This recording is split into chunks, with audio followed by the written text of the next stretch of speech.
Good evening, everybody, and welcome to the Golfing Dads. And first of all, we'd like to welcome back the two-time qualifier for the PGA Championship, Ryan Lenahan. Welcome him back into the show, everybody. Thanks for having me, guys. We were so excited to watch your journey last year and then watch your journey again this year. So first off, congratulations, and thank you for being here with us tonight. Absolutely. I love being with you guys, and it feels like it was just yesterday that I was with you guys. I can't believe it was a year ago, but here we are. I'm going to ask in advance, just because we did it last year, the week after the PGA, you want to come on and wrap the PGA with us again like you did last year? Yeah, sure, absolutely. Done, yeah, let's do it. Yeah. And Ryan, from your socials, I've seen, now qualifying twice from your socials, and maybe I wasn't following as close, but you've kind of been making the rounds with, some other interviews and everything since qualifying again.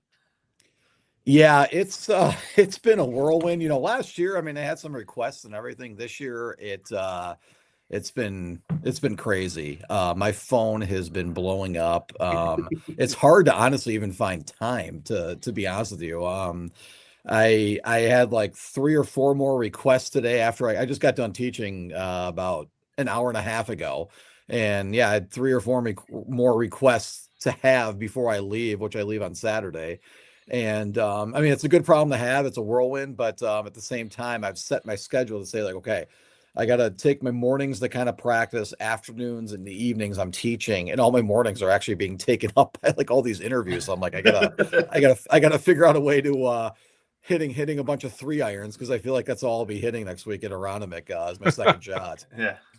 Hey, we took 8 o'clock, so we're good here. We did this late, so you're good. We're not cutting into practice time. So no, you're good, and we committed early too, so we're good. So with all that being said, that you've been through all of this is now your second year in a row. Congratulations again on Thanks. Qualifying for the PGA Championship. Last year, it was special to you because it was at Quail Hollow, where you used to be in North Carolina before that. So that was special. This year, it's your second time. Does it feel a little bit different the second time around, or have things changed, or is it same as normal? Honestly, it feels just as good. Last year I was so excited to qualify. To anytime you get your first major is it's something that was a childhood dream of mine, and I think the neat thing is that when I got a taste of it last year, it made me want it even more this year. And truthfully, you think about it and it's like, all right, are the odds against me to do it 2 years in a row? It's just it's just something that kind of crosses your mind, but especially when you're coming out of the winter in Michigan, how ready are you going to be for a tournament in April when it's your biggest event and everything? So honestly, I can tell you that since the Bandon Dunes has ended, it's felt just as good. I wanted it so bad. Last year's experience at Quail Hollow was unbelievable. And to be here a year later and say that I get to play again next week is just as sweet. And just seeing how fun my kids had, the experience my wife and my parents had, and my sister and her husband, and just how neat that was. And then they can bring us all together again next week is it's honestly a dream come true, and something that you think about. Over a year ago I had 0 majors under my belt. Now I have pretty soon to be 2. It leaves me speechless. It really does. I feel like the Club Pro Championship, not to cut it on a Dave, you had the next question here, but I feel like the Club Pro Championship for you is as big as a major. Oh yeah, it's our biggest tournament, and yeah. It's honestly really stressful to kind of prepare for, because our course just opened about 3 weeks ago, and our range wasn't even open, and our short game area wasn't open, and it's like you're trying to get ready, and it's like I can only hit balls in the simulator so many times, and it's challenging. It's there's talk that they may move the date of it at some point. Probably won't be next year or so or anything, but just to maybe give the northern guys a little bit more I guess just a chance, just because coming out of the winter is brutal, but somehow, some way Yeah, we got it done 2 years in a row, and I have no idea, but whatever I've been doing the last 2 years over the winter, I'm going to keep doing going into next year too. I bet say you might want to But keep the dates the same because it's worked for you. Yeah, I know. Yeah. I can't argue that. Here I am complaining about it. Like, I shouldn't be complaining. I love April. but It's perfect. but Bandon Dunes, the weather at Bandon Dunes looks about the same as Michigan. Yeah, Dave, you're actually right. I mean, it was same weather, which I actually liked. Last year when we went to PGA Village, I went from I think 3 days before I left, it was maybe in the 20s here in Michigan. And then I went down there and it was like 90. And I mean, it was from one extreme to another. And, if you want to get sunburned really quick and you're, pale white, and then you have to go down there and get, fried at 90-degree temperatures. I felt it pretty quickly, but it was nice because the temperatures were similar to Michigan. And I think the nice thing too was that the wind, something I was used to when I played a lot of college golf at Nebraska. So it kind of brought both those together and made me, in a way, kind of feel at home. And we don't get a ton of wind in Michigan, but it made me feel like I was back at school and I was prepared for that. So the whole family was there, and you will get to it later, but how hard was it trying to be there in the top 20, being a dad? And then what was Bandon like? You went 71 on the first day, I believe, on Bandon, and then 75 at Pacific, and then you went Bandon again. And how was that change for you in there? Yeah. Bandon, the first day I got off to a great start. Here I am, like I said, coming out of the winter, I had no idea what to expect. And I was playing really, really good golf. I was actually a little surprised. Normally it takes me a few tournaments to kind of get going during the course of the year. And gosh, I was playing very solid. And, I think I was 4 under through 14, and I knew I had a tough stretch in front of me. And I actually kind of had 2 unfortunate breaks. I hit a ball on 16. I hit a driver and I hit it in the left part of the fairway, and it actually kicked dead left. I went into a gorge bush and made double. And then the next hole, I misjudged the wind and I hit it right at the flagstick, and I went over the green, hit the green, but then it went into a hazard. And so I made bogey there, and I basically erased all that hard work that I had all day. And I knew I was really comfortable. I was swinging well, and I mean, honestly, I made 2 good swings and dropped some shots coming in, and I was kind of irked. And I think that when I came out the next morning, I wanted to get off to a good start. And to be honest with you, I was flat as could be. I pulled my first tee shot. I was in trouble. I made bogey. And I was not playing well. And I was hitting some shots that I've not really noticed in practice or anything. And I was like, man, this is kind of, interesting. And so, I walked off the green, and I think that's what made this so unique is I walked off the green. So it was kind of strange, but we started on hole number 8, and that's just because of the configuration of the course and everything. So I ended on hole number 7. And when I ended on hole number 7 at Pacific Dunes, I literally thought I'd missed the cut. And I told my caddy at the time, I said, I got to make birdie here. I hit it in the fairway. I hit it to it was a pin that was tucked. It was a really challenging green.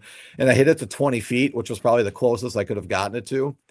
And I rolled it probably about, 4 or 5 feet by, and I snuck in my second putt. And, I think to myself, gosh, if that doesn't go in, I thought I had to make birdie the whole time, but I ended up making par. But if I didn't make that par putt, then I'm done. I'm going home. And so I think that it gave me a different mentality the second day, because once I eventually made the cut on the number, that I was more of in a chasing mentality. And when I saw the wind picked up and the conditions were getting tough, honestly, it was the best thing for me. I knew that if I just posted a solid round, I'd be in a really good position. And luckily I did. And I mean, gosh, that third round when I finished 18, I was so relieved because it was so tough. And I knew that shooting 1 under in those conditions, it felt like a 6 or 7 under, to be honest with you. And I knew that in those conditions I was going to move up, and I think I moved up 50 spots. So you did. I think it was 47 spots you moved up. Yeah. So it was and I knew at that point, when the tee times came out for the 4th round and everything, I knew that I was in a whole different position. And I was like, all right. And I knew the forecast was actually forecasting for high winds again the last day. And so I'm like, all right, I just got to kind of go out there and do it again. And if you would have told me rounds 3 and 4 with how strong the winds were, I haven't looked. Somebody told me, and I'm not sure if this is right, but they said that I had the third lowest third and fourth round total, over the last 2 rounds. But if you would have told me I would have shot 2 under in those conditions with how challenging and the situation and all that, I probably would have, not believed you or believed them.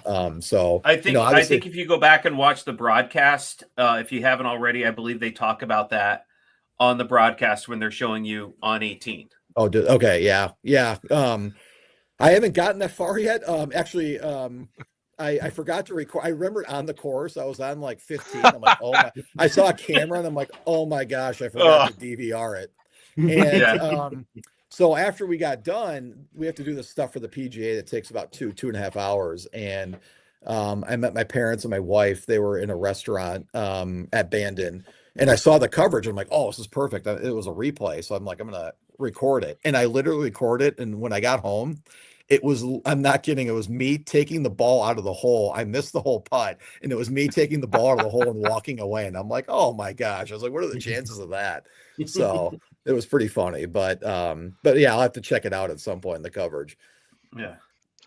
So you talk about how you went through this whole week, and for our listeners at home who don't get to experience this, what are the emotions that you go through and the grind that you go through in the PGA Professional Championship field? How does that feel? And what is it like going from, hey, I don't know if I'm going to make the cut, to I'm shooting the best rounds in the last 2 days to make the top 20? Yeah, it's honestly a roller coaster. I mean, it's kind of like, if you're getting ready for a test, you want to try to prepare as best as you can. And leading up to it, that's what I tried to do. But at the same time, we have so many variables around here in Michigan where it's freezing. Courses really aren't open. When they do open, they're not in great shape yet, just because it's coming out of the winter and everything. So there's so many challenges with that. And I think there's a lot of stress about whether I can be fully prepared. I'm one of those guys where I get confidence from preparing and just feeling ready and everything. And I did everything I could, but geez, it was so hard to kind of get ready and feel like went into the tournament saying, I got this. It was more so I went into the tournament like, I have no idea what to expect, and as the tournament goes on, yeah, it gets a little bit stressful. I mean, the first day I was actually really comfortable and I felt great with my game. After the second round, it was a little bit of a setback because I just played poorly all day, to be honest with you, and didn't really do much right. But as the tournament went on, it was a roller coaster, Greg. I mean, it was like one of those things where I went from being in contention the first day to getting momentum and tumbling all the way down to almost missing the cut, then to shooting a good round the third day in tough conditions, and then having a chance, and then getting off to a great start the fourth round, and then coming to the back nine and making some mistakes in tough conditions where I knew there was some really tough holes. So, I mean, just the peaks and valleys of going up and down with the emotions. I mean, it was challenging, but gosh, like I still, I stayed focused, and I was, I said on the Golf Channel, I was really focused and determined on that putt in 18. And my whole plan was to get that putt on the shelf. There was like a little shelf there. And if you got it on the shelf, I felt great with my putter. I was like, just give me a chance. I think the only challenging thing was I was putting into a 30-mile-per-hour wind. And in that situation, you don't want to leave it short, but you don't want to, hit it too hard and have it go through the break, because it broke about a foot right to left. And, and I hit it. I just kind of remember being so locked in. And like after that, it was kind of just a blur. I do remember like being off to the side of the green and just being like, I can't believe that all happened. And I was in disbelief. You have this beautiful ocean, beautiful scenery. And I mean, I could have been in my basement for all I knew. Like, you can't even, enjoy the scenery because you're so locked into the situation of what you're doing. But it was, obviously it hit me on 18 because it had implications, obviously, the PGA, and I knew it got me in. And at the same time, it also kind of looks like that. It's not a great shot, but yeah, it kind of looks like that. Yeah, I was kind of in disbelief, but yeah, that also qualified me for the PGA Cup as well, which was like one of my biggest goals, and that's the Ryder Cup for the PGA versus the PGA Professionals of Europe. And I was told it's a similar budget as the Ryder Cup. So my wife and I fly first class to Dublin. And yeah, next week we get outfitted with Team USA stuff during the PGA, and it's both of us to get outfitted and everything. And we have to get fitted for like suit and ties. I mean, it's that was a big deal for me. It was a 2-year standings kind of thing, and I knew on that hole, honestly, it was going to come down to that. And for it to actually happen, I think that's why my reaction was the way it was, because I was in disbelief. That's I will. fantastic. I was in Dublin last year. Steve, hold on 1 second. Yeah. Because I watched this, I was texting these guys pictures. You got to walk off the green with your wife on 18 there. As a golfer, as somebody that's done this their whole life, in that moment, knowing you qualified, walking off the green with your wife, how did you feel? Oh, I mean, probably one of the top moments of my golfing career. There is no doubt. It was awesome. I mean, obviously I wish my kids were there. They were back home. But my goodness, it was, my parents were right there next to my wife. And when I made that putt, I kind of looked at him, and I was like so happy, obviously. And, I said to my wife and some people that I knew prior to playing, as I said, my parents are going to be here. I want to do this for them so bad that, that they were going to travel that far and be there, and to have them be there. Last year, they actually were at PGA Village for the PGA Professional Championship, the first 2 rounds, and then they left. I played really well in round 3, and they were scared to come back because they thought, like, since they left, I played really well, and they didn't want to jinx anything. And, I had no idea behind the scenes, but they wanted to turn around and come back, but they didn't want to screw anything up. So they ended up watching it in a hotel, the final round. And so I didn't get to celebrate with them physically last year, but that made it so much better this year when, they were there. And yeah, Dave, it was, walking off and having my wife and especially my parents. I mean, it was honestly a dream come true. It was a dream moment. And, I will always remember that. And there's no doubt. So for a guy that watched most of it, congratulations again. Just skipped all the way to the part, because they cover the leaders most of the time. Just skip to your putt on 18, and that's your coverage right there. Skip to you playing hole 18. Yeah, no, I mean, that was my highlight moment. I mean, it's like, it was funny how all of the work I did, the whole tournament, the preparation before, it all boils down to that putt. And that's what amazes me, is that it comes down to that moment. And somehow, some way it went in. I mean, I hit a putt. I mean, I honestly, when I hit it, I was like, oh my gosh, this is looking good. And I was like hoping just the speed would stay up. And then like 2-3 feet away, I mean, I saw it going right in the center of the cup, kind of on the angle that it was breaking on. And when it went in, you can't really tell on coverage. I screamed yell or yes or yeah so loud. And I mean, I'm a very stoic golfer, and I was just so pumped up at that point because obviously the PGA Championship and the PGA Cup was clinched when I made that. And it was just, again, it was something I'll never forget. Hey, I will send you some notes on Dublin. I was there for about 24 hours last year when I went over for the Open Championship. I was up at Portrush for the Open last year. But there's some spots in Dublin for food that you guys can go to. Question on the PGA Cup: do you guys play it at Adair Manor, or do you play it at another course over there? Yeah. So, are there multiple courses at the K Club? Dude, I don't even know, to be honest. Oh, it's at the K Club. Okay. Oh yeah. Okay. Awesome. So it's at the K Club. I don't know much. Technically, I don't have any information on it yet, because the top 8 were solidified last week.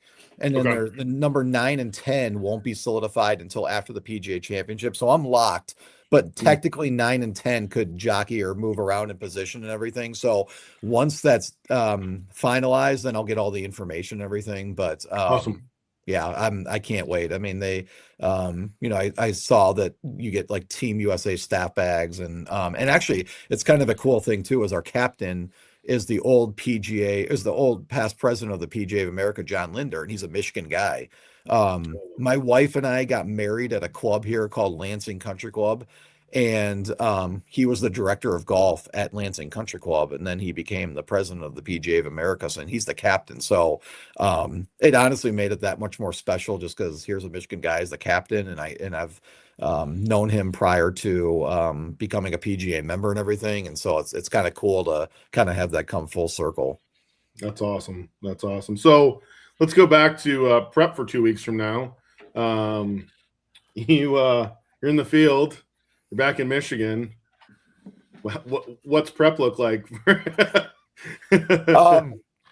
Prep looked like maybe a little bit of simulator time based on the weather, if it was freezing cold, because our range wasn't open.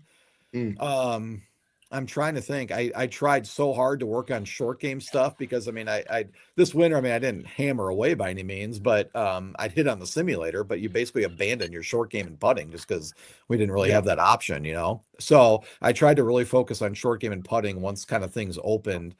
But really, I mean, I was teaching a lot leading up to it. This winter teaching, I was actually surprised. I was so busy with lessons. We have 3 TrackMan simulators in our clubhouse, and after January 5th, when they were installed in our clubhouse, I was literally slammed. I mean, I was probably having 6-7 hours of lessons a day. I was trying to balance that and somehow preparing. So I tried to get on the course a little bit. I mean, I only played our club like twice prior to going, but on some cold weather days or rainy days, I actually do remember there was one day I got done teaching. It was like 6 o'clock. Nobody was on the course. It was raining.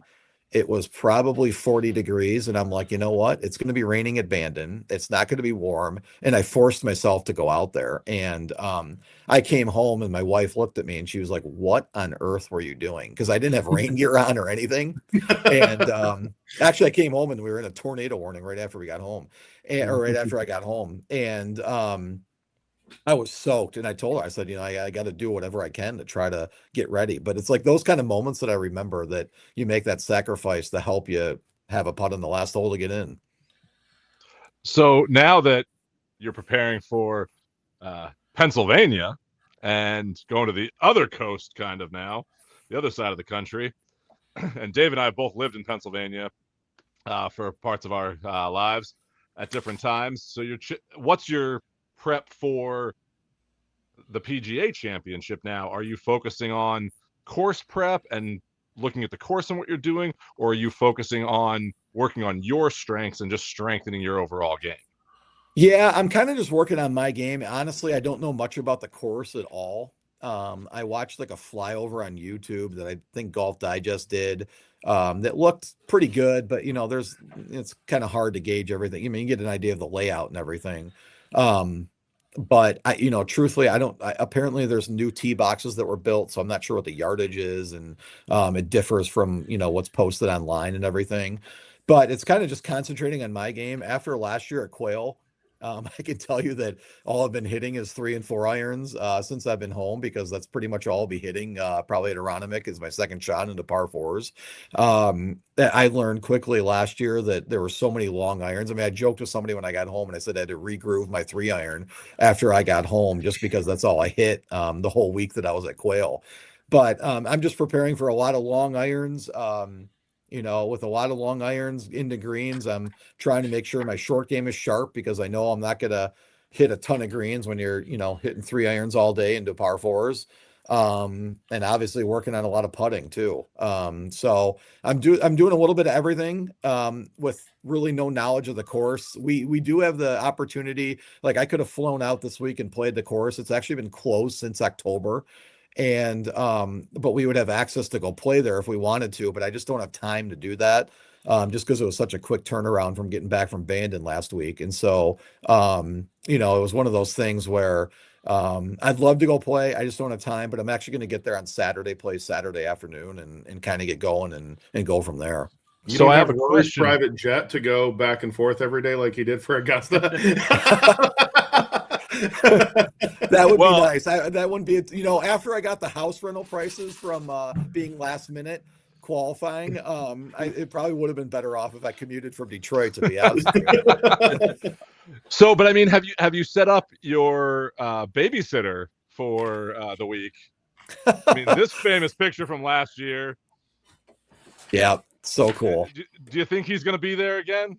Yeah, it's funny. I saw we're supposed to get rain again on Monday, so I'll make sure I'm in the clubhouse and bring some cash on me in case I need to pay him again to watch my kids. He's a little short on cash. Yeah, exactly. Yeah. But I actually last year I had some correspondence with his agent afterwards. And I reached out to him and to try to see if we could play. And he kind of said like, hey, he doesn't set anything up prior to the tournament, but he's never turned anybody down. So he's basically just said like, go up and ask them. And, we have some obligations that we need to do with the PGA and stuff. So it's not like I have all the time in the world of free time. So what may work with my schedule may not work with his, but I think if the timing is right and I see him, how many opportunities are you going to get, so I'm sure that his wife was very, very nice to my wife. And so I'm sure they'll chat and everything. And, it'll be fun to be in that environment again. They got a new baby too. I mean, your wife might have to fill in the babies with the new baby they've got. So I may be babysitting his kids this time. Yeah. Your kids are a year older. They can do the babysitting duties now. That's true. Yeah, exactly. So hey, really quick, OG Aronimic outside of Philadelphia. Yeah. So last year, you had the Caddy Master loop for you there at the PGA. Unless it showed up in one of our junk mail folders, I don't think any of the three of us have been invited to caddy for you this year yet. So I get a free place to stay if you need somebody. Yeah, who do you got carrying your bag this year?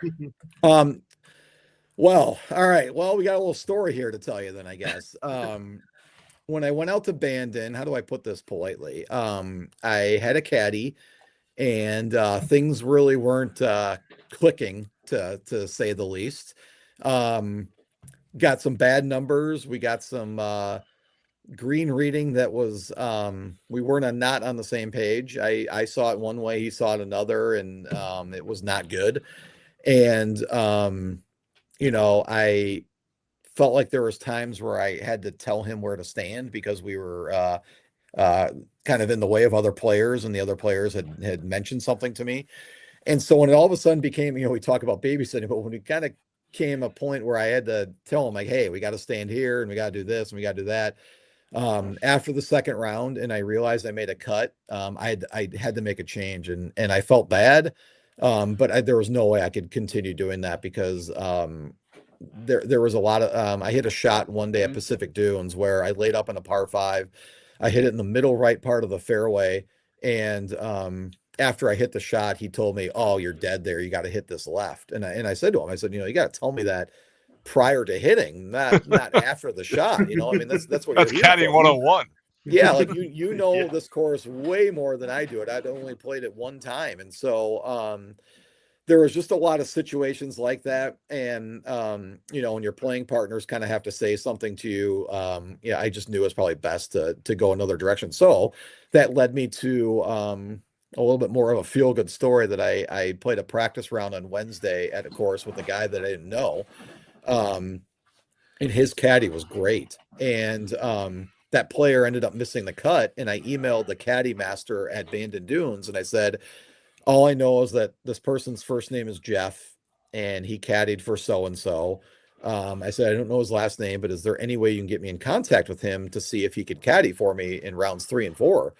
And that night he emailed me at 8:30 at night after round 2 and said, Ryan, I'm so glad. I was just telling my wife how bummed I was that we were missing the cut, and I wanted a chance to caddy the next 2 days and all this stuff. And so I brought him on the bag for Tuesday's round, which was round 3. And honestly, it was I could tell from the first hole, it was I was so happy I made the change because he was right on the ball with everything. We were on the same page. He was great with the wind when it was blowing 30. And I mean, it was like we hit it off. It was perfect. And his green reading was exactly spot on. And it helped me at that point, So, if I didn't find him, my wife maybe was going to fill in. We talked about that. We didn't know.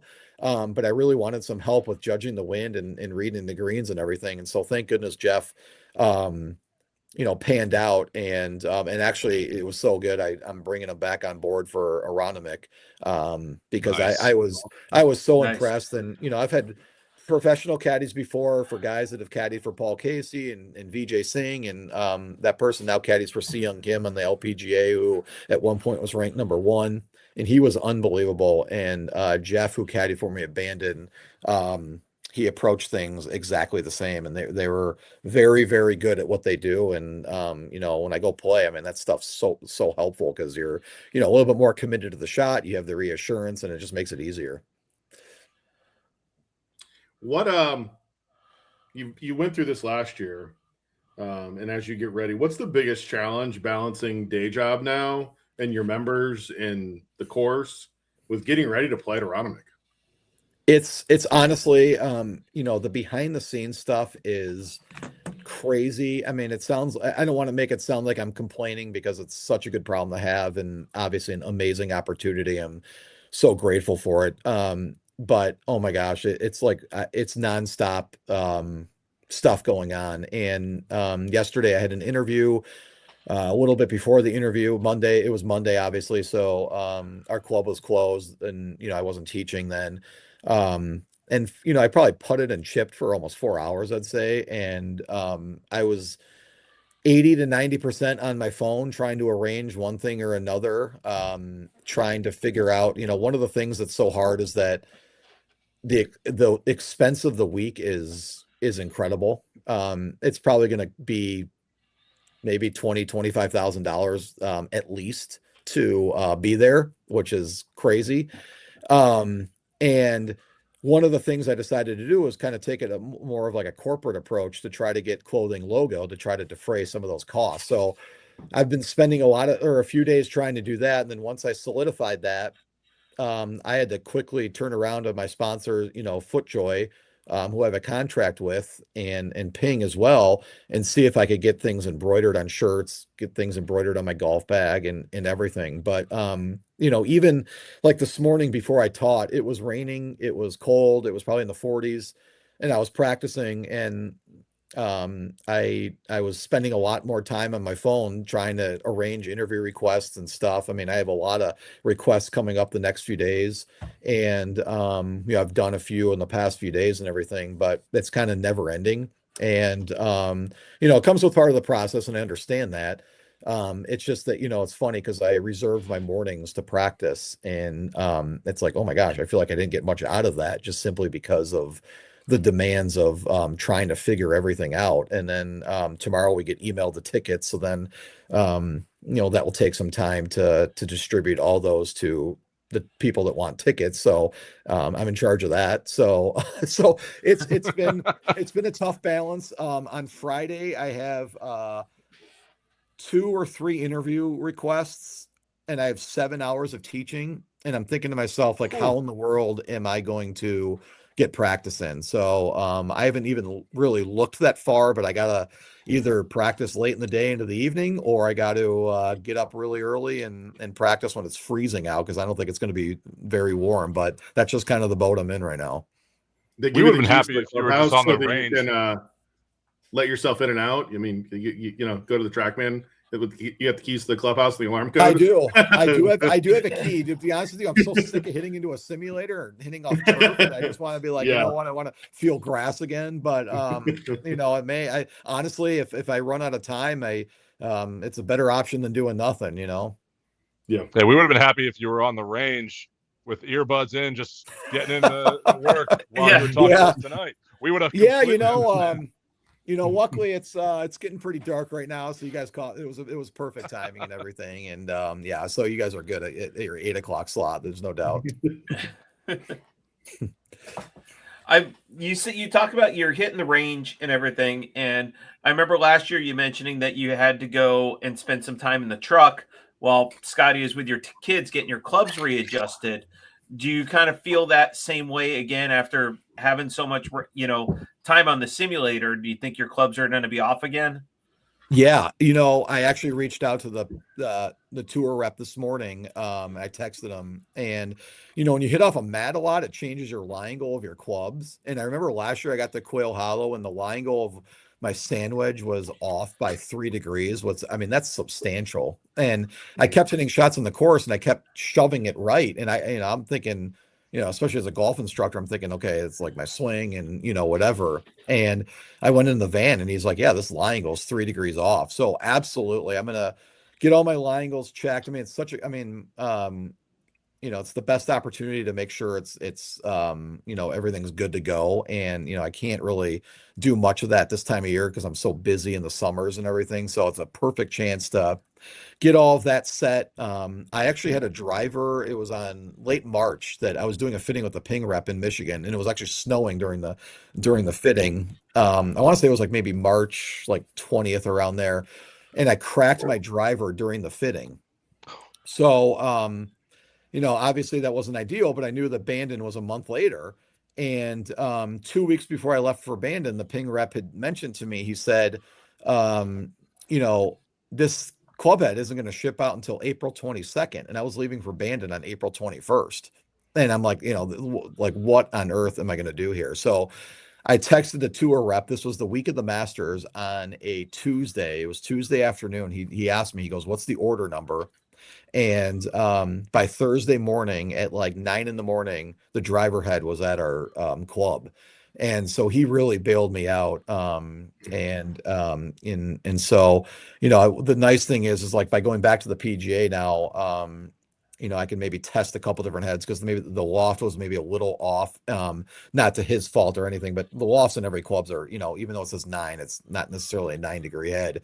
And so I want to kind of dial it in a little bit to make sure that my lofts are great. My spin numbers were a little off, I felt like, and it's perfect to have that opportunity. And so a Monday morning, he told me, come on in and let's get the work done. And it's perfect because I can go, putt or do whatever, while that's happening, go eat, whatever. And, by the time I'm done, they're pretty much ready to go.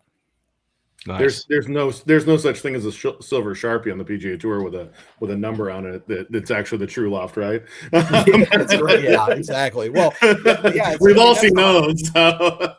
The hard thing is, I'm so used. My driver head, you get so used to it when you use it for like over a year and everything, and then all of a sudden it changes. And that was the hard thing. Is 2 weeks before I'm messing around when I got it, trying to figure out, okay, what loft is. And I had 3 different adjustments that I wasn't really sure of. And even when I went to Bandon, our club has a TrackMan, so I took it out and I was using the golf balls there to try to figure it out. And I wasn't a fan of the spin numbers, but that was all I kind of had at the point. So, it will be good. I'll get it dialed in next week and won't be able to blame the equipment anymore. So.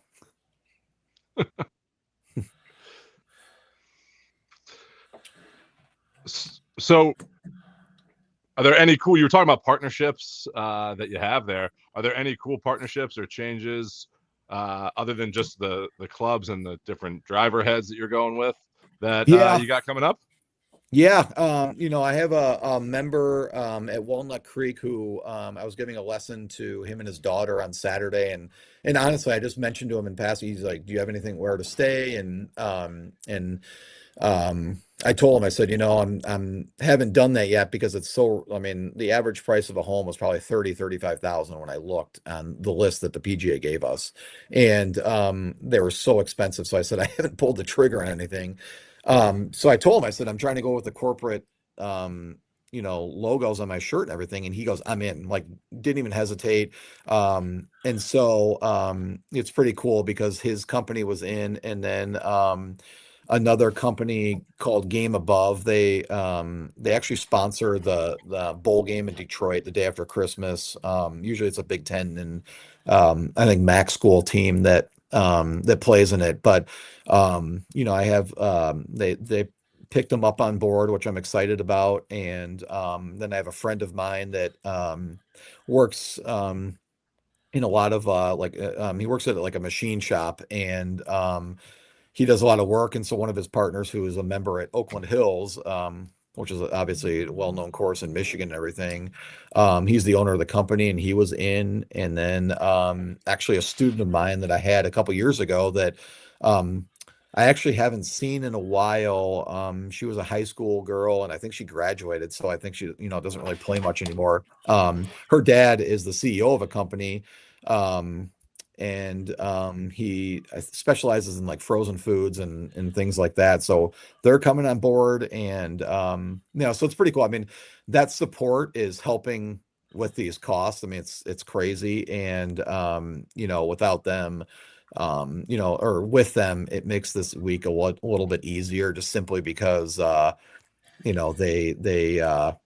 help so much, and you don't have to be stressing about where to go or where to stay and everything. That it was really a neat thing that they kind of stepped up and did that. And I also will say this too, is that and I don't know what we're talking or anything, but at the same time, on Thursday night, Walnut Creek, where I teach at, they're having a kind of like a cocktail party, and we're going to do like a Q&A and everything. And they're charging like $250 a person for this. And they said they're expecting maybe 100 people, which is incredible.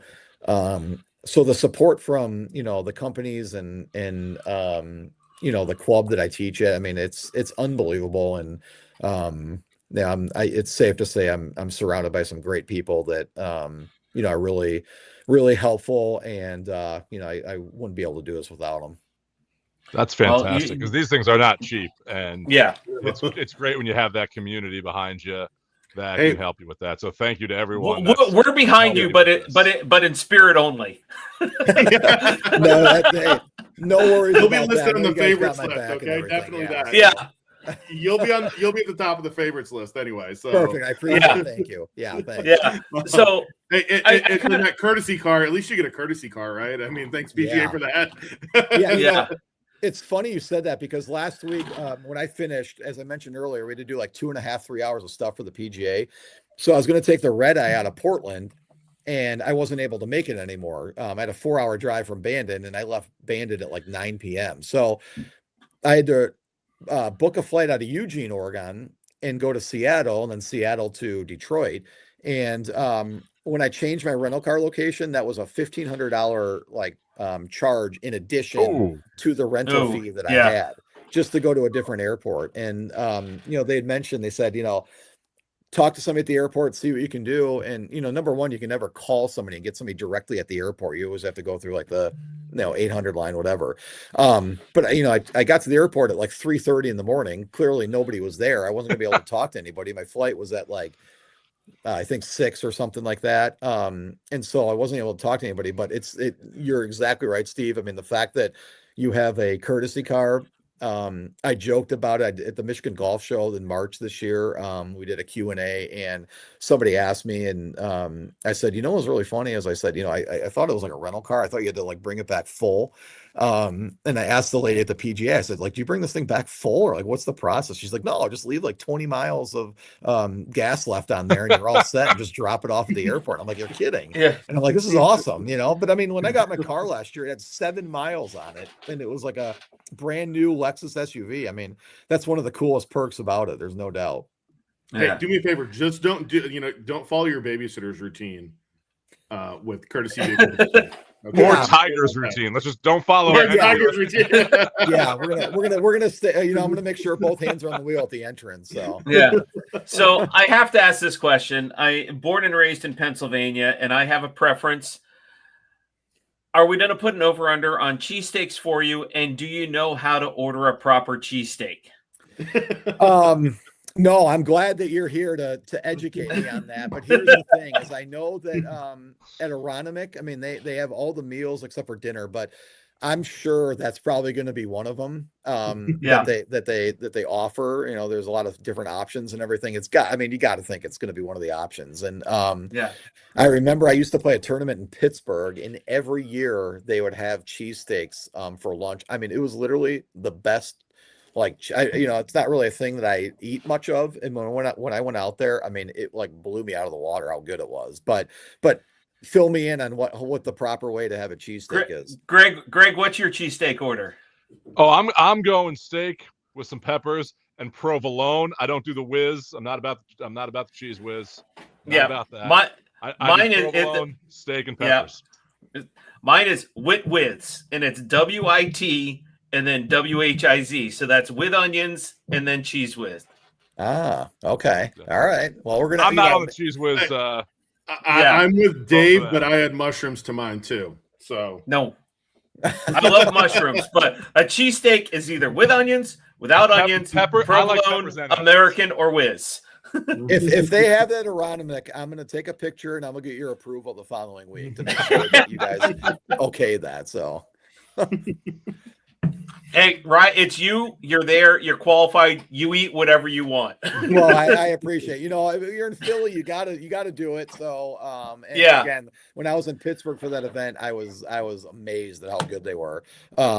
So yeah, if it's there, I'm definitely going to give it a go. There's no doubt. There you Hey, go. if you ever want to drive down south to Indy here, we actually have a cheesesteak place from a fellow alumni of my alma mater, Penn State, moved here to Indiana and imports all of the stuff from New Jersey and Philly because the rolls in a good Philly cheesesteak are from a bakery in New Jersey. And Called she Amaretto. imports that all here, and it's the closest thing to a legit Philly cheesesteak I've had out of Philadelphia. Wow, is that a chain or is it just like local? No, it's just this local. She just started this restaurant here out of a bar actually originally, and then now she has her own location that another bar built a bar next to it. But Wow. it's just a great Philly cheesesteak here in Indiana. So That's awesome. That's cool. Yeah. I love hearing that. I will ask, as you get out there, what do you think when you look back? Okay, you played last year, you missed the cut last year. What's your goal going in this year? Somebody just asked me that, and I think that my goal is to just play well. It's so unrealistic to think like, I heard a club pro recently say, I'm not going there unless I'm there to win. And, I respect that, I guess. But at the same time, it's one of those things, you're working full time and to compare yourself with like the top in the world is, I think it's just a different level in my opinion. So I think that like for me, I've had friends actually make the cut and as a club pro and play pretty well. And I mean, obviously that'd be a really successful week, but I think if I just go in there and play well, limit mistakes, think well, I want to use last year to my advantage. I learned a lot by playing in it. I kind of know a little bit more what to expect and everything, with how challenging the setup is and the length of the course and kind of how to prepare a little bit better. There's a lot of things I learned and I'm going to take that with me. I know that doesn't instantly equate to success or anything like that, but at the same time, for my practice rounds, I'm going to know a little bit more of like, what kind of shots to hit, what kind of clubs to use, formulate a strategy. I really like the caddy that I have in my bag and I know we'll kind of come up with something that kind of, just play the strengths of my game really. And, I putted really well at Bandon. I want to feed off of that next week. And, it's one of those things, a successful week would just honestly be me, playing well, my family having a great time, enjoying it. Last year when I was on 18, I doubled my last hole, made a mess, and they don't give low club pro to anybody that misses the cut, but I would have been low club pro had I not made double on the last hole. And I remember sitting there and I'm like, this is unbelievable. And like, it felt surreal looking out in the crowd and seeing the scoreboards and just the buzz that was in the air. And, I don't think I've ever been so happy making a double, to be honest with you, but I mean, it was such a surreal experience. And, truthfully, you never know. I mean, it's hard. You never know if you're going to get there. So I know that I'm going to really enjoy it. I'm going to soak it in.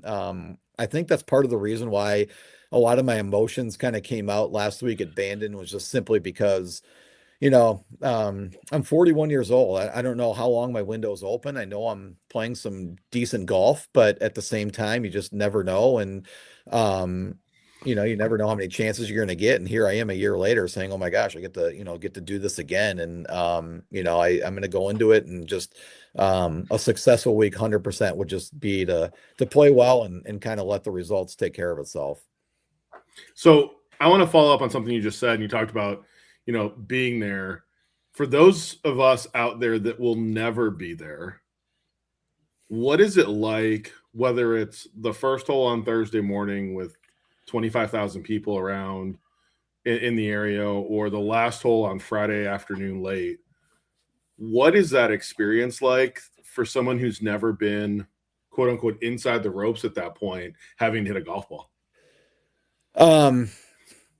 It's, even if I go back to like Monday, you have so many people there, and that's different. You're on the range. Everybody's watching you. Every shot is being tracked on a giant scoreboard on the range that you're hitting. They show your stats on every shot. There's somebody from last year, somebody from Top Tracer was behind every person that was hitting. And so, to give a glimpse to somebody that's never, had that, I mean, it's, one of those things where every shot is so demanding. That's one thing I learned. There was not one easy shot that was out there last year. Last year I think I shot 76, 77. If I was playing any course around here in Michigan or whatever, I probably would have shot under par. But it was one of those things where the setup, the conditions, I mean, you missed the fairway. I don't think I hit anything more than a 7-iron last year out of the rough because it was so long. And it's interesting in the way that, like, when you're on the tee, you feel like people are like right on top of you. And it's weird because, like, when you're like standing there waiting, like you feel like all eyes are just on you, and you try not to pick your nose or like do anything like that to become a meme on the internet. You don't want to go pee in the bushes. Yeah, exactly. 100%. 100%. So it's that part's interesting. And I mean, you feel like you're just being watched 24/7. I remember when I got home from Quail last year, I was on the range and I was like, oh my gosh, this is so nice just to kind of hit shots and not feel like every shot is being like judged or watched or, whatever.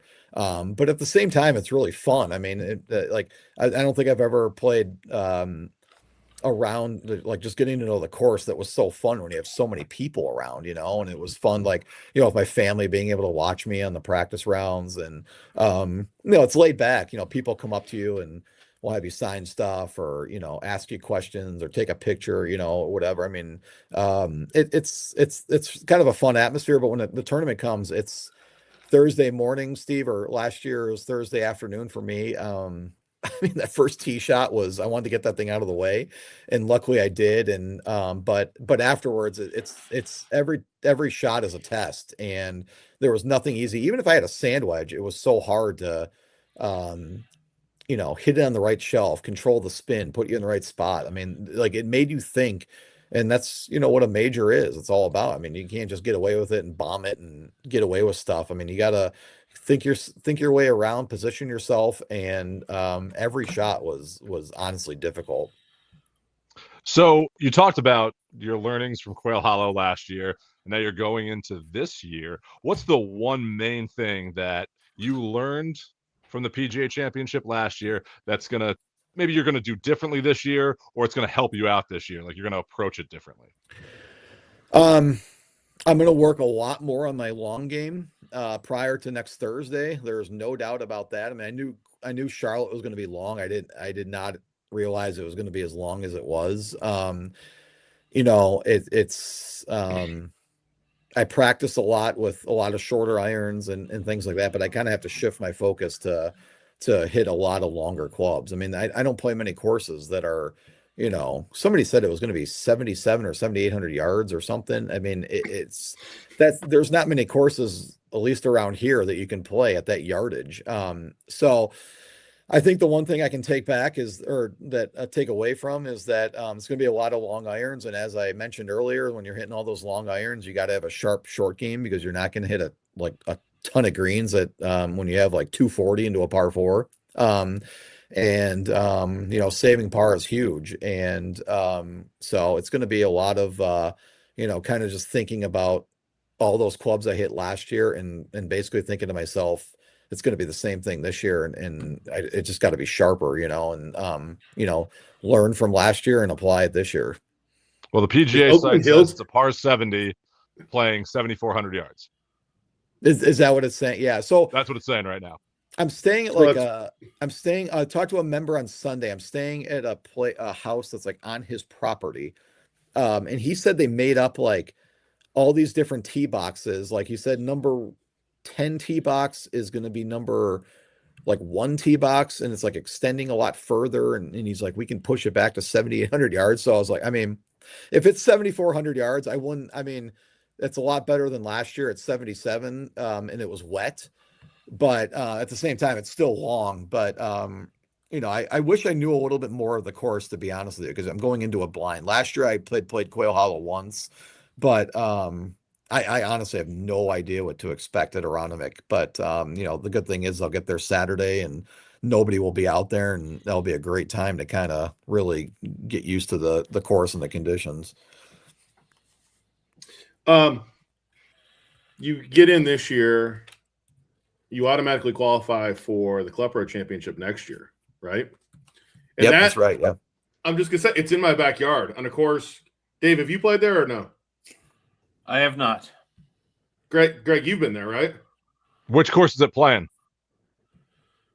That's a good question. I don't know which. Because I which of played the red three. and the blue.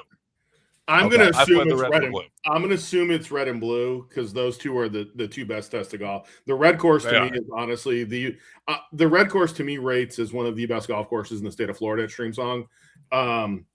And there's a good chance you've been on our podcast 3 times. You'll be on here in a couple weeks, so 4 times you'll been on our podcast. There's a really good chance, based on some emails that have gone back and forth, that we're going to actually get to meet in person for the first time. That's right. Yeah, that would be awesome. I mean, when that happens, I think we need to sit down at the resort with our cameras and do something live together. How's that sound? yeah, we could do it. We'll make it work. It's we have a bunch of practice rounds leading up to it, a lot of downtime. It's funny because Bandon, it was like, where do you stay? I mean, it's I don't know if you guys have been there before, but it's pretty remote. Streamsong's in the middle of nowhere. I'll tell you that. Yeah. much. I don't know if you've heard about it, but outside of the resort, there's nothing there. And honestly, I heard a lot of people talk about that because Bandon was very, very similar. I mean, outside of golf, it's what do you do? But I mean, it's a golf mecca. You go there for golf, and it's a great spot to be. But outside of it, there was not much to do at all. And it's kind of the same thing with Streamsong. Streamsong, it's like where's everyone going to stay? And that was kind of the challenge with Bandon is where's everybody going to stay there too? So at least with Streamsong, you have some airports that are somewhat close. With Bandon, it was you had about 3 hours to the nearest airport. Yeah. I mean, that was challenging in itself. I will tell you this: if you get a practice round on the red, and I'm not there to hang out with you, and they've got the halfway house open. Oh, hit up that halfway house. Yeah. The brisket on the red, Oh, yeah. get it in a cup with both sauces. And it's the pro move, and that's all I'm going to say to you. Brisket in a styrofoam cup, both sauces. And I'm just All right. We're Best barbecue you'll have at a halfway house by far. You may need to remind me, Steve, but we'll get after it while we're there. Oh, don't worry. Steve won't forget about brisket. No, that guy never forgets about brisket. So. Hey, Ryan, thank you tonight. Hey, we'll be watching. You'll be at the top of our favorites list for the PGA. And I will shoot you some notes and definitely one request. If you get a practice round with Scotty, can your wife get a picture and then can you send it to us on Facebook? So Yes. we need that. I mean, we got this from your social. Yeah, that's last awesome. year. Yeah.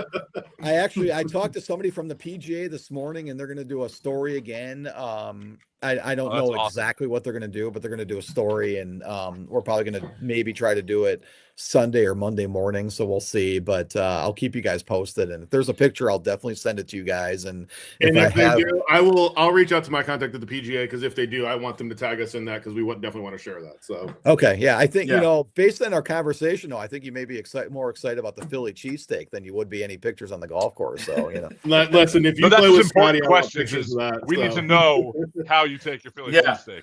Okay, yeah, absolutely. We'll cover that. We'll cover that the week after the PGA. That's some pretty important stuff right there. So, yeah. Well, Ryan, best of luck with all your other interviews going on this week. We hope that the Golfing Dads is always at the top of your list when it comes to interviews, because you're one of our favorite people to have on here. Well, thanks, guys. I know that when you all asked me to be on, I didn't think twice. Of course I would do it, and love chatting with you guys, and look forward to the week after the PGA. Appreciate you taking the time to have me on today. It was awesome, and as always, it was good seeing you. Thanks, Ryan. We appreciate it. Yep. Thanks, guys. Thanks. Cheers. Thanks, Ryan. Yep. Thanks, guys.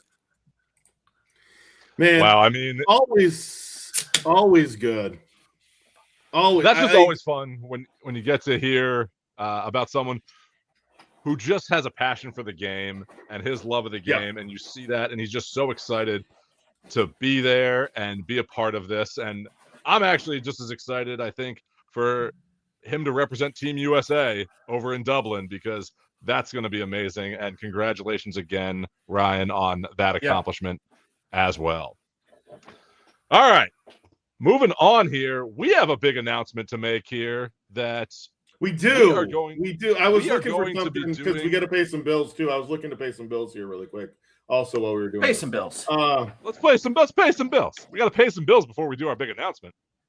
Right. Go ahead, Greg.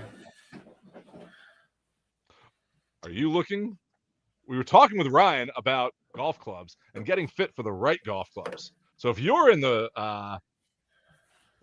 market for new golf clubs, make sure you're checking out Cobra Golf and all their entire line of Cobra golf clubs, especially their irons. Cobra has given us the ultimate game improvement irons through cutting-edge engineering, mass optimization, and innovative 3D printing. Cobra Golf, Cobra King and Cobra King Max irons are built to deliver more greens in regulation and lower your score. Like I talk, gers and furs. Discover the difference with the King lineup. Learn more at CobraGolf.com. I finally got out and I hit through all my King irons finally this weekend. Unbelievable. Oh, they're phenomenal. People asked me in my league last night. We won our scramble in our league last night with low net and gross, both of them. And I got to thank my Cobra irons and Cobra driver out there, and Cobra 3-wood and hybrid. I got a whole set of them. They made all the difference last night. And you know what both of you used getting out there? The dial in your game with the Bridgestone Tour B featuring mindset technology. The visual cues help you focus, commit, and roll it pure. Same tour level performance, now with a smarter way to lock in. Find your fit and play the Tour B today with that Velo Search technology. Ooh, so good. But when I'm on the fairway and I need that right yardage, you know what I'm reaching for? My Nikon rangefinder. Nikon Golf, the official rangefinder of the LPGA Tour and the Golfing Dads. So if you're looking for that perfect yardage, make sure you're checking out NikonGolf.com. So we've got a big announcement today, and this announcement is pretty amazing. This is something we worked on. Greg, you and I did a ton of content for this during the PGA show. I want to say the two of you worked on it. I'm just a prop. You are. You're there in spirit, Dave. But this is our team effort here. We came up with this idea, and we wanted to put a special together that is going to be a series of interviews that we have done over the course of the past few months. And this series is about women golfers and how they change the game and how they move the game forward and evolve. Not just women golfers, women in golf, business women in golf, women who play golf, women who started businesses, women who run businesses, women whose names are golf royalty. Their last name is golf royalty. And we've done a really good job doing some interviews that starting this Friday, we're going to share with you. So without further ado, Greg, let's run that teaser promo.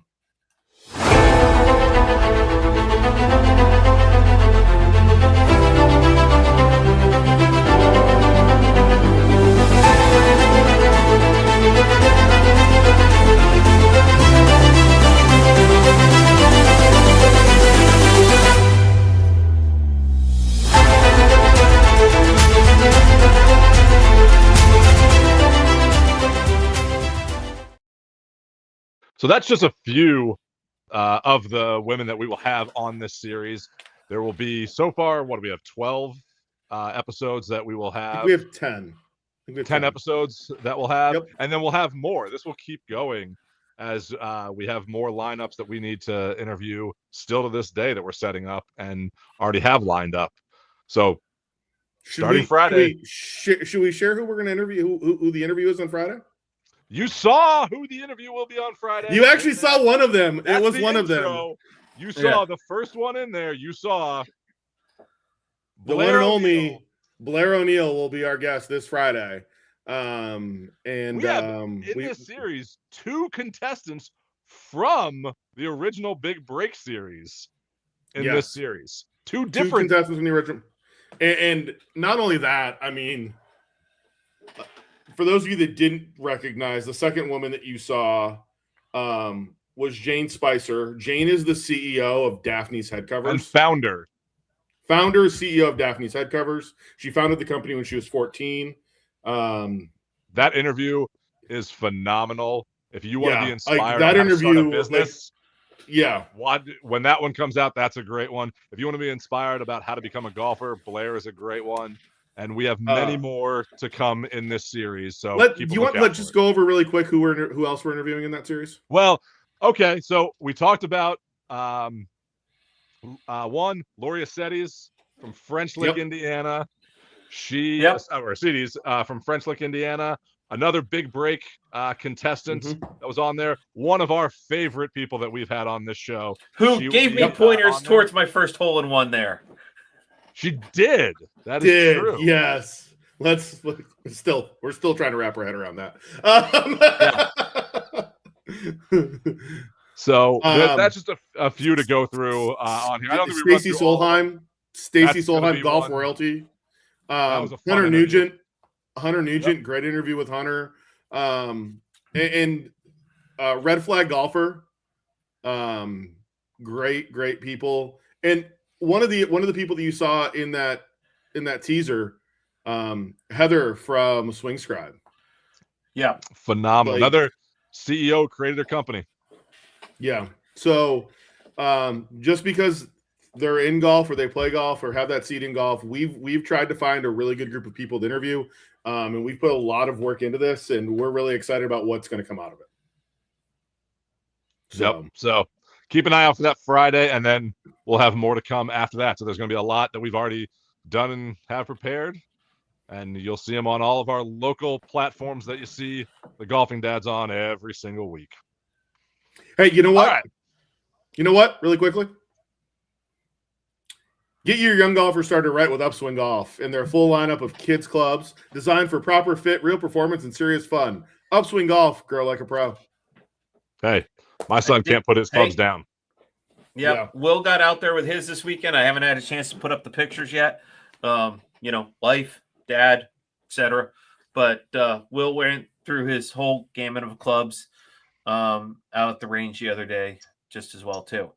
So everybody out there in virtual land, we apologize. We're running a little bit long here tonight. But how do you cut Ryan off when we're doing things like that? So let's jump into this. Let's jump into this weekend here quick. I know there's been some other news that's been going on, but maybe the three of us will get together offline another day here and jump on and talk about that. I honestly, I know we're going long, but Dave, there's too much important news that needs to be talked about. Really quick, PGA Tour schedule. The only thing missing from what anyone can figure out is Hawaii. Well, that was expected. Yeah. That was already announced. So there really was expected as many drastic changes as we thought. I don't think those big changes will come until we know more of another league and what's going to happen with that too. Correct. Let's get our take really quick around the room. My computer. You're still there. Yeah, you froze. Oh, we lost Steve. All right. Lost Steve. Eric, glad to see you be there Sunday. Hope you enjoyed the wine. Thanks for winning. That's true. This is the Truist. Steve was at the Truist last year, and it was in Philly at the Cricket Club, and he went last year. But now it's back to its regular home in Quail Hollow this week. Eric, enjoy the Truist this week. So, here he said, there you go. Awesome, Dave. There you go. Well, Hey, another Steve's contest, get more wine. Let's talk PGA really quick. We'll continue on what Ryan was talking about. Dustin Johnson received a special exemption to play in this year's PGA Championship, giving him 69 majors in a row. I went with that number. I'm going to be honest. Bill and Ted's favorite. It's Bill and Ted's favorite number. I don't have a problem with it. I think he's the PGA's spy on Liv, and he's tying all that information. I'm starting a fake conspiracy theory on this, that he's the one that is bringing down the Liv organization, and that's why he's getting this exemption on the PGA. What a hot take that is. Do you also believe that Jar Jar Binks? Do you also believe that Jar Jar Binks is a Sith Lord? Like, yeah. But here's the thing: Jar will Jar DJ Binks remember that next Lord. week? Had to get a Star Wars reference the in. information next week. I have no problem with DJ being there. It's good for the game. It's another known name out there that may or may not draw TV ratings with it, because people tune in to names that they know and understand. And, until you get to, Saturday, Sunday, if you have a feature group with Ricky Fowler, Justin Donaldson, and Ryan Lenahan, there's a great three-person pairing right there, and I would tune in and watch that all day long. 2010 called. They want their golf pairing back. Yeah. I'm going to say this. I don't think Dustin deserves it. I don't. Hasn't missed 3 out of 4 cuts last year at a major. Hasn't played well on Liv. I just don't think he deserves a sponsor's exemption. I think there's better players out there that are not in the field that you could give an exemption to at this point. To me, giving Dustin Johnson an exemption right now would be like giving Jack Nicklaus an exemption right now. You're there because of a name, but do you really have a chance to win? And that's how I look at it. Hey, I'm hoping Ryan does better than DJ this week. Man, I'll take the over on Ryan, and I'm hammering it. Yep. Hammering that. Press conferences today from Virginia. Okay, so here's what we learned from today from Virginia, that Liv is working with a bank out of New York City to work on their finances. If I'm this bank, are you looking at them and going, okay, what money? And you say you reached this many homes. If that's the case, we reached all 3 billion Facebook subscribers every week on the Golfing Dads. That's basically how they're using their TV coverage, is just they had the opportunity to watch it. Whether they did or not is not our fault. The one thing that I learned is one comment that was made today by Jon Rahm. Well, that's where I'm going next. I was talking more about their see CEO. Many ways out. And this is actually the most honest thing you've heard from a Liv player in a while. And this is honest. He's saying he has a contract with them. I like that he's honoring that contract that he has with them. Yep. Because it locked him in. He even said, he goes, they wrote this real well and locked me into this. And he's be able to speak freely about it a little bit more now because of some of the changes that have happened. But the major thing that came out of this, and you guys talked about this with me before the show, his DP World Tour beef, he has to squash now, because that might be his only avenue if there's not a Live Tour next year. And I found that very quickly amusing when that news broke. I was like, oh, really? Oh, had to settle the DP World Tour because you don't know if you're going to have a home. And here's the other problem. He can sit there and say, I don't see many ways out. If all of a sudden his guaranteed money goes away because the PIF hasn't funded it, you have a lot of avenues out, because I guarantee you have a really good attorney that can do breach of contract lawsuits, and you can walk away and be like, deuces. Oh, there's going to be a lump sum payment. He may have gotten his bag of money up front. Well, there and may have also, been even if they guaranteed up don't- front. It would have been like an NFL contract, guaranteed up front, Yeah. X amount of dollars, but X amount over the course of the contract.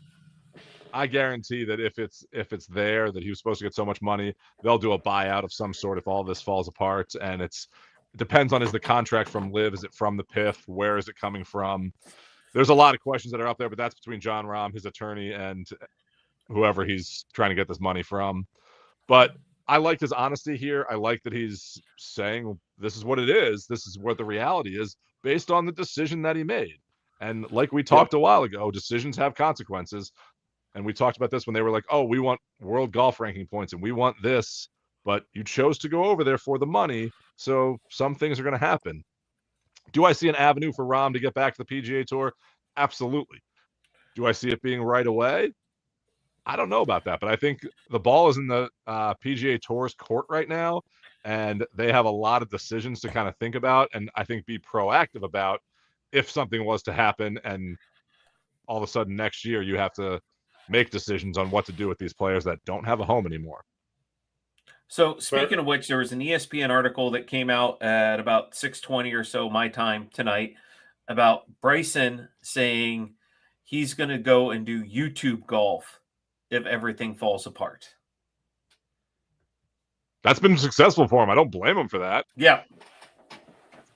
I think there's some players we have to look at here, like Phil Mickelson, probably retiring. Like he's probably just retiring. Shows up for the Masters and he's happy. He's borderline retired anyway. Yeah, that's true. And I do wish him his health and whatever he's going through with his family. I wish him the best with that. I don't have any beef with him. I have beef with what he did from a PGA to trying to pull people to live while still being on the PGA Tour. I think that was wrong. But that's just, he made a decision. And once again, you have to live with the decisions that you make. Yep. All right. Dave, odds this week. Hammer them. Rory, 6-1. Cam, 9-1. Xander, 11.5. Fitzpatrick, 16.5. Ludwig, 17.5. Fleetwood, 23. Siwoo, 24. Adam Scott, 30. Sam Burns, 31. Cantley, 32. Victor, 35. If you go any lower than that, we're going to have some questions. Greg, you had the worst finish.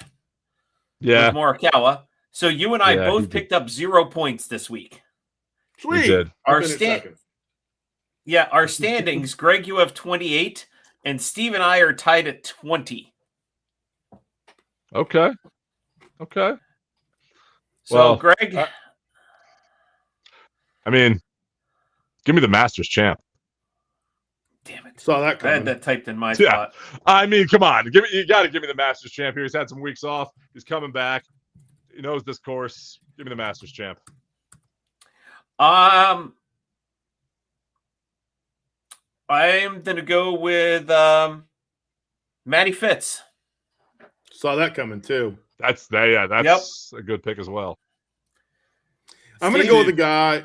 Pick the repeat champ. No. Okay. I looked long and hard at a couple picks this week. Ben Green has been playing some good golf the last couple weeks. Ricky Fowler hasn't played terrible, although not great. Gary Woodland's obviously a good choice. JJ Spawn might be a good choice. But I'm going to take a guy who has 6 top 10s this year and no wins.